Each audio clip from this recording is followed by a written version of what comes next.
Welcome to Private Club Radio, your weekly source for industry education, news and discussion. Broadcasting from Tampa, Florida, ladies and gentlemen, here is your host, Gabriel Aloisi. Oh, hey there. How's it going? Welcome to Private Club Radio. It's been a week. Maybe shorter if you skipped a few days and couldn't wait and went back to some old episodes. It's great to have you here on Private Club Radio.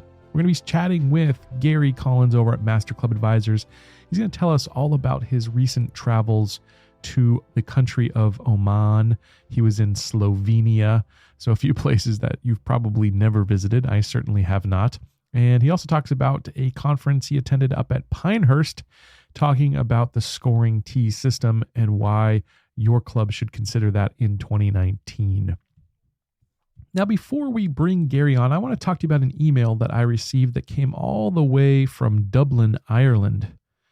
And the email was a gentleman who is starting a golf consulting business. He's been in the golf operations business for over 10 years over there in Ireland. And he was just launching a new business and just simply asked for any advice that I could give to start his business. So I started racking my brain because there's a lot of different ways I could go with this advice. You know, I first thought, well, should I cater my advice to him in the UK for UK golf clubs? Because they're a lot different than American golf clubs, that's for sure. But I thought, no, that's a little too specific.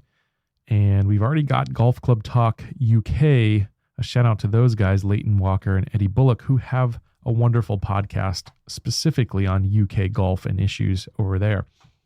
So we've got that covered. And then I thought, well, I could focus on the core principles of setting up a business, just getting started with a new consulting business. But then I was like, no, that's something that really everybody needs to figure out for themselves. And it's really subjective when you think about it. Then I thought, well, maybe I could share my consulting process. It's the same process that you've helped private clubs all around the country with their membership. And the problem with that is my process changes. I'm always innovating what I'm doing. And what I'm doing right now today is not what I'm going to be doing next year. So none of that was going to work. So then I thought, well, I've got it. What I'm going to do is tell him what I think is the most important thing when you're starting a business, when you're going to launch a new membership, when you're going to launch a new product or service at your club. No matter what business you're in, really, this advice rings true, and I will give him that. So I'm going to share it with you here on Private Club Radio today. Hope you enjoy it. So there's two parts to my advice. The first is to get really, really, really specific on who your target client or member is. So what I want you to do is really think about a very, very narrow set of demographic and psychographic profile characteristics that make up that target demographic. And that's a lot of big marketing words. But what that really means is think about an age range first, maybe a 5-year age range, whether that's 56 to 60, or maybe it's 36 to 40, something like that, where you get really, really specific about how old those folks are and where they are in their life. Then you want to think about, are we marketing to a man or a woman? Are we marketing to a doctor, a lawyer, figure out what their profession is? Once you've got that built, then you can really start to think about that person's day. And if you've seen my target profile, which I call an avatar, by the way, if you've seen my avatar, I actually spell out what their day is like. They wake up, they've got the weight of the world on their shoulders. They've got 100 emails waiting for them in their inbox. They've got to make breakfast for the kids, hop in the car, drive 30 minutes to work, and then they're met with a bunch of problems and more emails. And I actually describe these people's day down to the very minutia, the little details, just so I can kind of think about putting myself in their shoes. That empathy is so important when you're thinking about launching, a new membership category, product, service, really whatever it is, to think about that specific person and build products and services for them specifically.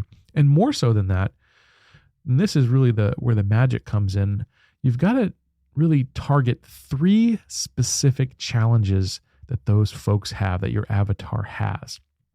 Whether that is a lack of time and resources, could certainly be one in our modern world where everybody's rushing around. That's a huge one. A lack of connection or a lack of feeling like they're being understood. That's a huge need that people have. With private clubs, I think a big one is safety and security. You've heard me talk about this on the podcast many, many times, but private clubs provide safety and security. That's a big challenge for folks out there to feel safe and feel they're in a safe environment for their family and for their children and for themselves. And so think about what those three challenges are for your avatar, and then, and only then, never before then, but after you've come up with that, then you can actually start to think about building products, services, membership offerings, whatever the case may be, that serves to solve that person's problem. It's an extremely powerful exercise that I recommend anybody do. And really, it doesn't have to be when you're starting out. You can start and do that right now. If you've failed to do that in the past, I'd recommend you do that. So we're not in the golf business. We're not in the hospitality business. We're not in the membership business or the yacht and tennis business, any of those things. You, as a general manager, as a board member, as a membership director, whatever your position is at the club, you're in the problem solving business, the challenge solution business. And if you think of your position in that way, you're going to really find ways that you can innovate. Now, innovate is the perfect word for me to segue into the second part of that advice, which is to look outside of the golf and private club industry for ideas. Because as you probably know, if you're listening to this podcast, you probably know that our industry is 10 or 20 years behind every other industry out there, basically. We're stuck in this bubble, an echo chamber, whatever you want to call it. But we've got to break through that, and we've got to get more innovative. The best way to do that I've found is there's a few ways, really. So reading, I like to read all sorts of books outside of the golf industry. Specifically, I like to read books on psychology, on business strategy, on idea creation that are outside of the golf industry. By reading as much as I can about especially psychology and behaviors, I can really think about how my avatar will behave or predict how they'll behave. The second way that I like to generate ideas is to visit places. Visiting, I like to visit restaurants, spas, nightclubs, hotels, other hospitality businesses, and see what each one of those guys is doing a little bit differently. What's their little secret sauce, their magic? And then bring back some of those ideas to the private club world, to my clients. I'm a huge listener. It's hard to imagine that because you hear me do this podcast every Monday, but I'm a listener. I'm much more inclined to listen than I am to speak. In fact, one of the reasons I started this podcast is because I didn't really think I was a good communicator, and I wanted to change that. And if you've listened to the show since the inception, you probably know how terrible I was when I first started the show. But I love to listen because it's just so important to listen to your members, your clients, and really, really, truly listen. So what I'll do, for instance, is I'll invite some of my clients out to lunch, and I'm not trying to sell them anything. I'm not trying to push any of my services on them.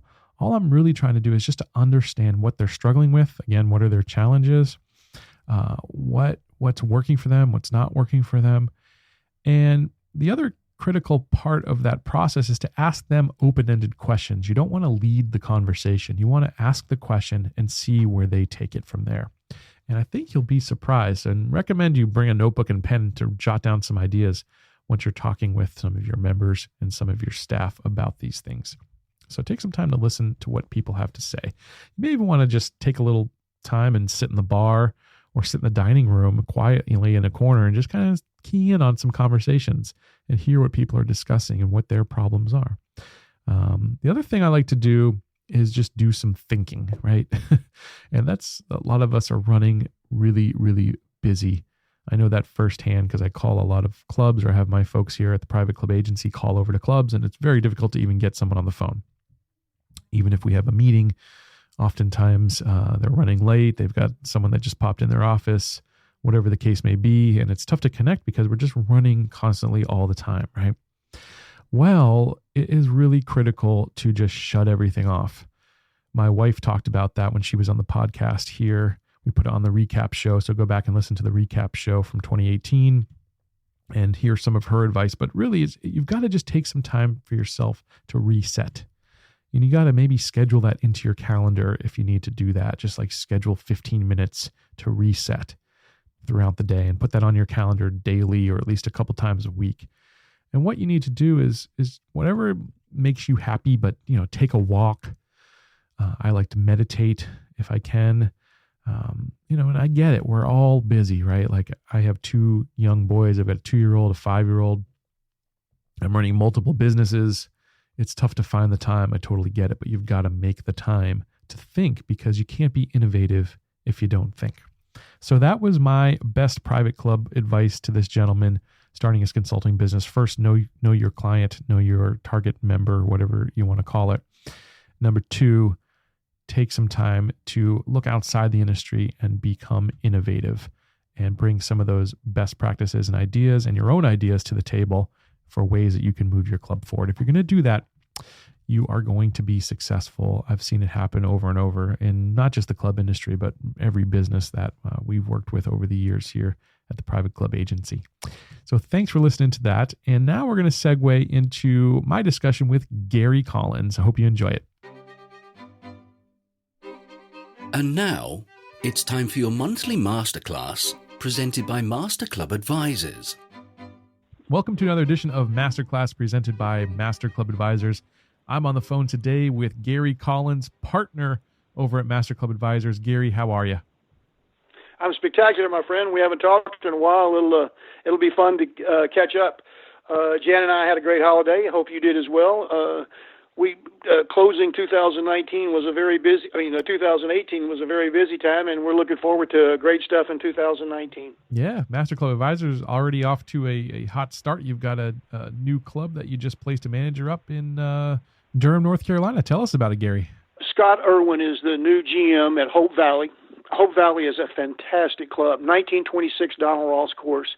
This place is just spectacular. The golf course is absolutely jaw-dropping. Fantastic. And Hope Valley in 1926 was the premier place and still is the premier address. Many of the new doctors and people moving into the Research Triangle, it's where you want to live. But even though the golf course was fantastic, they've allowed the clubhouse to become run down, and they know they're at a real critical turning point in their life cycle. And it was a difficult search because they really wanted just the perfect right guy. And no matter how many times you do these things, you learn new things every time you do them. And but in the end, they got a great guy. Scott's a great guy. He's served great clubs, CCM, CCE. He's very excited. They're very excited. But for the learning process, I think one of the things that we as a search committee and we as a search firm and search committees can get really bogged down trying to achieve perfection. At some point you have to make a decision. They looked at it so long, they really had a difficult time reaching a decision. But in the end, it worked. And everybody's very excited. I think there's great things in store for Hope Valley, and I'm very excited for the club and for Scott. If you get a chance to call Scott, give him a note of congratulations, or if you get a chance to visit, you will be impressed by the quality of the golf course. Nice. That sounds like a good one for sure. Now, you guys are really building your newsletter, the Club Management Perspectives that you guys put out. Tell us about that, Gary. Very excited about that. We are now well north of 5,000 subscribers. And the people who write for it are incredible. You've written for us before, as you know. Mitch Stump, Greg Patterson, some of the best minds in the industry write for us regularly. Larry Hirsch. The newsletter, we're getting more and more comments. I think more and more positive comments. We used to charge for it. We now provide it for free. All you have to do is subscribe. But we are now up to over 5,000 subscribers, and the subscribers tend to be general managers, assistant general managers, department heads at clubs, and club board members. So for anybody in the business who is trying to reach that demographic, this is a great vehicle to reach people. We're always interested in things you're doing at your club. So if anybody in your audience has got something interesting going on and want to talk to us about it, we'd possibly be willing to publish an article about it. We're looking for great news and great things that are happening and things that can help other people in the industry. In addition, if you're a vendor or a supplier to the industry, this is a very targeted publication. I mean, 5,000 subscribers that are board members, department heads, club managers, or assistant general managers. So we think this is a great opportunity to advertise. So if there are companies out there who are interested in reaching that target audience, I think we've really got something to offer. Give me a call, and we can talk about all kinds of things to make it work for you. So for those who want to potentially advertise or even write for the publication, what's your phone number, Gary? 561-261-3554 or gcollins98@att.net. You can find us on our website. You'll find all that contact information. Again, the phone is 561-261-3554. And we always love to talk to people about what's going on in the club business. I get a lot of calls from guys who just want to talk about their careers and where they are and things they should be doing. So, one of the things about being in the club business for so long, Norm is very good, my partner is very good about saying, the club business has been very good to us and has taking care of us and our families, and we're at a point in our careers where, we're ready to give back. And so if there's anything that we can help you with, even if you're not looking for a job or even if you don't want to write or don't want to advertise, give us a call. We're always willing to visit and do anything we can to help people in this industry. It's a great industry, and there's a very strong connection in the industry. The things that we do, only the people internal to the industry almost understand. So always available. Please feel free to give me a call. That's awesome. Now, you guys have been doing some traveling, you and Jan, your wife, who we've also had on the show, Jan Beljan. And you just came back from a few trips. So let's talk about some of those. What's the first place? The golf industry is growing all over the world. We see all the stuff about the challenges that we face, and that, the golf is not growing at the pace that we want. And we all need to work hard on growing the game. I think all of us in the industry can do more to grow the game. I think we have a role to play here. But with that said, I think sometimes when we talk about the fact that golf's been relatively flat in the USA, we miss how much golf really is growing in specific segments and what's happening. And also, Scotland, St. Andrews, I love golf and I love all the golf history, and they're the historical home of golf, and you got to love that.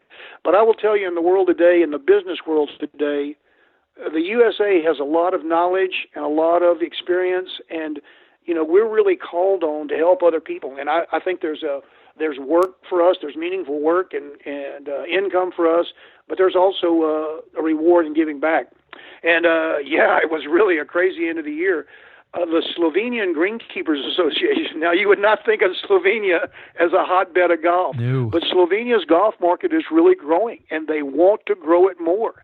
And the Slovenian Greenkeepers Association had a meeting and an educational symposium, and the speakers were absolutely incredible. Michigan State was there, Dr. Thomas Nicolai, Dr. Mike Fidanza of Penn State, Jan was a speaker, other ASGCA people were speaking, and the education was top notch. And the education was as good as anything you'd get in the USA. Wow. The education was absolutely top notch. But it was really interesting to see Slovenia, relatively unknown, I think, to most Americans, really making an effort to grow its golf market. It's still very small. Make no mistake about it, it's small, but it is a growing golf market, and the percentage growth is absolutely incredible. And it's a beautiful country, an absolutely beautiful country. So if you get a chance to visit there, I recommend Royal Bled very highly. It's one of the premier golf courses, and it's absolutely fantastic. That's so cool. Now, you also took a trip, you and the wife, to Oman, and I saw some photos from that, so I'd love for you to share what that was like. This was another just absolutely incredible journey, and I often jokingly say they talk about 6 degrees of separation in society. There's no 6 degrees of separation in golf. You meet one golfer, he's played a golf course and knows someone who's a member there. I mean, it's amazing how our connections work.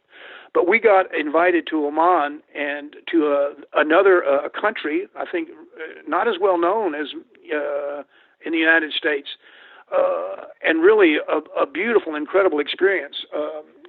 Dr. Beatrice Franceschi, who is a golf course architect, she worked briefly for Jack Nicklaus as an intern, and she met Jan there. And then she got hired on a redo for the Gala Golf Club in Oman, got connected to some of the people there. Jan helped her out a little bit. We met those people. And then we got invited to Oman because they want to grow their golf industry. And it was just an incredible trip. Oman is really very cosmopolitan. Its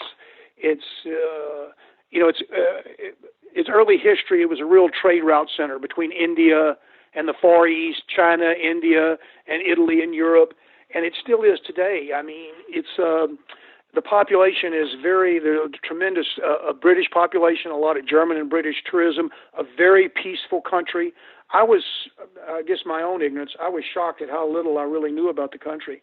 But the United Nations, from 1970 to 2010, the United Nations ranked Oman as the most improved nation in the world. And the infrastructure, the airport is absolutely incredible. The infrastructure, the roads, and it's very peaceful. I think so often when we think of the Mideast, we think of all the problems that are there. Oman is the opposite of all those problems. There's a Hindu population, a Buddhist population, a Muslim population, a Christian population. Everybody gets along. It's a very mixed society, and golf is growing. They held a European tour event this year, and we toured all their golf courses, and they view themselves as being different from Saudi Arabia and some other courses that are building for tourism. They're building really outlandish things, wonderful things, and they've built a lot of that, but they're also very proud of their history. So they kind of want to tie we had a big discussion about a golf trail that was tied to their antiquities, where you did a day of golf and a day of history. And I think people would find it incredibly interesting to do this golf trip. Anybody interested in going into Oman or anybody interested in learning more about this, please give me a call. Jan and I are both going to write some things about this. You'll see some things in the next 6 months or so come out about their growing golf. They have a European tour event there now, and the quality of the golf is high. The golf course quality is extraordinary. It really was just an absolutely incredible trip. And of course, they wanted to pick our brains about growing the golf course industry, but as part of that, they also wanted us to learn about their country and their culture, and they toured us all over the place. We went camping in the desert. Those are the photos you saw, and camping might be an exaggeration. As a boy from Texas, I will tell you what we did, but we didn't go camping. I think the new term is glamping. It's glamorous camping. Yeah. I mean, the tents are incredible. They're like 5-star hotels. It was an absolutely incredible trip, not just for the golf, but learning a lot about the history of the company, of the country. It has tremendous, it's a big port city. It has tremendous ocean frontage, and it has beautiful mountains. When you go into the mountains, it's very different than the desert. Very diverse geography. So desert, mountains to ocean to golf, we had a chance to do it all and meet some really interesting people and learn a lot about golf. And I think we can actually give them some help, and they certainly gave us a little education. Al-Zabar Ziad, who is the chairman of Gala Golf Club, the club that Dr. Franceschi was involved in the redo, was our host. And he owns a number of businesses and hotels, and his father is associated with a finance minister of the country as an advisor to the Sultan. But I give them great credit for recognizing that the oil is going to run out in 50 years, and they're really trying to develop all kinds of industries, high-tech industry. But they're really big on tourism. And they have tourism. They're already a pretty good tourist destination. Many German and British tourists, not so many from America, and they really want to grow that market. And they have great tourism, but they're really trying to also work on golf tourism. It was a fascinating trip, and I can't. Anybody that wants to learn more about that area or has interest in trying to arrange a golf trip there, give me a call. I'd be happy to help you out. I'd love to get out there myself, inshallah. And let's move over to Pinehurst. You also just recently visited Pinehurst. I've got a friend there, the membership director, Brian Metter. So I'd love to hear what happened over there at Pinehurst. We had a whirlwind tour there for almost 4 weeks. We were on the road, and it was all golf related and all educational symposiums. When we got back from Oman, we were literally home one day before we had to fly to Pinehurst. The American Society of Golf Course Architects put on a symposium there about forward tees and other high return on investment ideas. We've talked about forward tees before, and they go by many names. As you know, Jan does scoring tees, and I like that name. I think scoring tees is a better neutral name. It doesn't imply gender or ability. And by the way, we've got a lot of single-digit handicappers playing the scoring tees because you learn to play better. But the Pinehurst Symposium was all about forward tees, and they specifically focused on long leaf tee system. The long leaf tee system is another short tee system. But you on the driving range, you hit your driver, and they have signs out there, and wherever you consistently hit your driver to, that indicates which tee you should play. And then you go to the correct tee. They have more people getting on the correct tee with a long leaf tee system. I mean, it was really an impressive symposium, and it's happening all over the country. I mean, Jan and I have been working on this for maybe 4 or 5 years now. And Jan's put scoring tees in at 4 locations, I believe now, and we're getting more and more requests. But whatever name they use for the forward tees, we're seeing more and more of this all over the country. And I was on a panel with Catherine Jimsek. She's the daughter of Joe Jimsek, Cog Hill in Chicago, and architect Greg Muirhead.